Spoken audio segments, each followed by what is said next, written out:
C'est pas vrai, on n'est pas en dictature. Alors aujourd'hui, moi j'ai pensé vous expliquer et leur expliquer aux médias et au gouvernement pourquoi on utilise l'expression qu'on est en dictature, on est rendu en dictature avec le COVID. Voilà.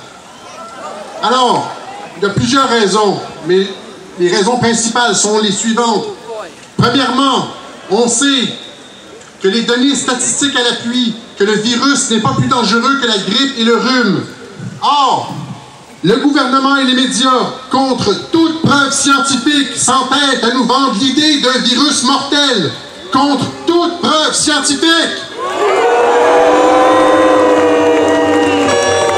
C'est ça l'élément clé. Quand on argumente avec les gens au sujet des mesures sanitaires ou lorsqu'on parle aux médias, si les gens acceptent que le virus est dangereux, ben, les mesures sanitaires sont justifiées. Vous comprenez?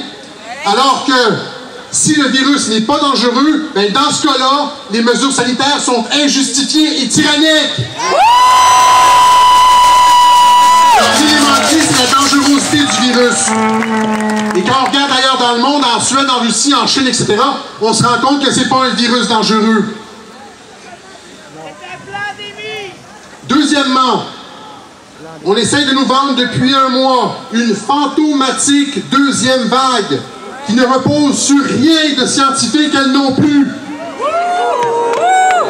Il n'y a jamais eu de deuxième vague de coronavirus dans l'histoire des infections respiratoires. Or, les médias et le gouvernement nous poussent une vague fondée exclusivement sur une augmentation des cas. Pas des malades, pas des morts, des cas. Elle-même produite exclusivement par une augmentation des tests. On teste plus, on obtient plus de cas, c'est logique. Et on teste 3 fois plus aujourd'hui qu'il y a 3 semaines. On obtient donc... Voilà. 90% de ces cas positifs obtenus sont asymptomatiques, vous l'avez dit. Les gens ne sont pas malades et il n'y a plus de décès du COVID. Tout ça en se basant en plus sur des tests bidons qui produisent un très grand nombre de faux positifs, jusqu'à 90% de faux positifs. Il n'y a donc plus de pandémie.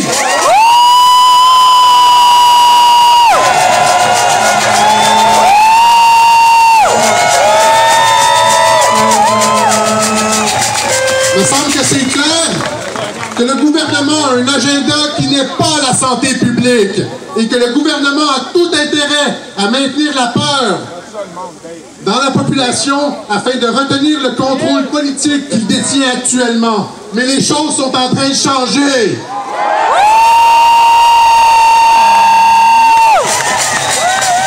Le gouvernement, avec l'aide des médias, invoque donc une menace fantôme afin de brimer les libertés de ses citoyens et de s'octroyer des pouvoirs comme jamais un gouvernement ne l'a fait dans l'histoire moderne, en s'immisçant profondément dans la vie des gens, à l'intérieur du foyer avec nos enfants, dans les loisirs, en passant par le travail jusqu'à la sexualité. On n'a jamais vu ça. À bien y penser, les seuls gouvernements qui ont agi de la sorte étaient les totalitarismes du 20e siècle. Ceux-là même que nous avons combattus au péril de nos vies. Tout ça pour une grippe, et la santé publique le sait. On dit qu'on est en train d'entrer en tyrannie. Parmi les personnes que j'ai rencontrées et à qui j'ai parlé dans les manifestations, toutes m'ont dit qu'elles respecteraient les mesures sanitaires si elles pensaient que le virus était réellement dangereux. Toutes! On est des personnes responsables. Crackpot comme ils essaient de nous faire passer.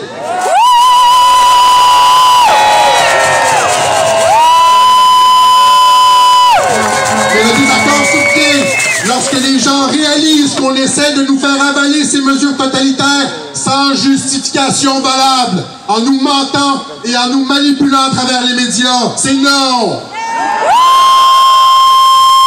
Les gens voient aujourd'hui la malhonnêteté du gouvernement et des médias. Un mouvement de réveil comme jamais dans l'histoire de l'humanité est en train de voir le jour au Québec et ailleurs dans le monde. Écrire l'histoire. Le futur nous appartient. Nous sommes en train de créer un monde de demain. et on le fait tout le monde ensemble. Merci beaucoup.